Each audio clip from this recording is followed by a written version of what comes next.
Hello po mga kaibigan, for today's video maggigisa tayo ng upo, tabungaw sa Ilocano. Yan po ang Ilocano ng upo, tabungaw.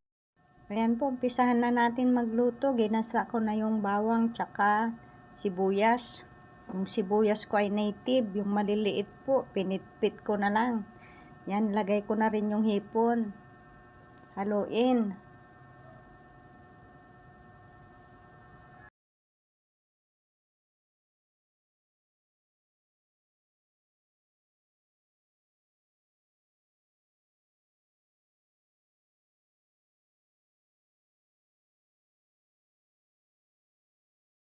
Isunod ko na rin yung tahong.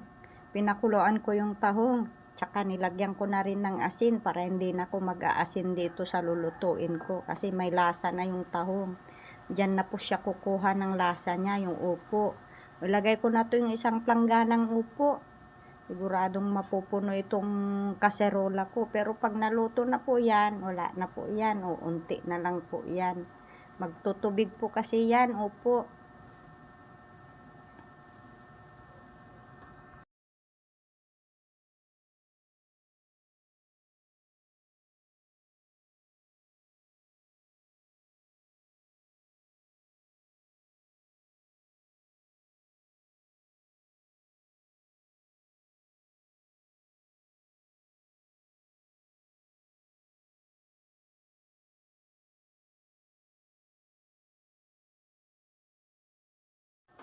Haluin ko po, pero nahirapan ako maghalo kasi masyado siyang marami, punong-puno po yung kaserola.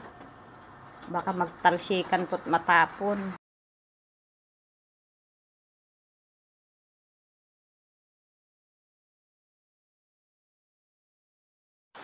Ilagay ko po yung pinagpakuluan ng tahong, sasalain ko po para hindi maisama yung latak-latak ng tahong.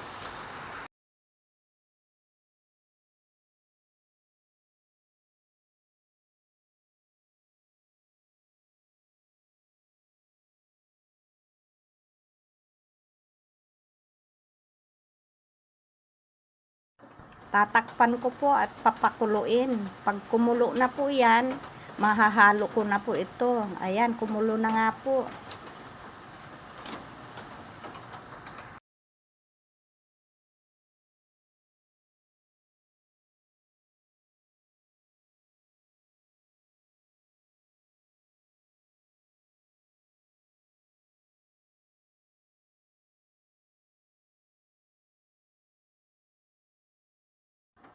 Luto na po ang ginisang upo ko. Pwede na po kumain.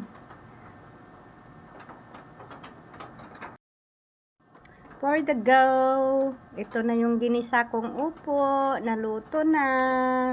Siya, hanggang dito na lang po ang aking video. Salamat po sa inyong panonood at suporta. Huwag po kayong magsasawang manood sa aking video. Paki-follow, like, and share na rin po. Bye-bye!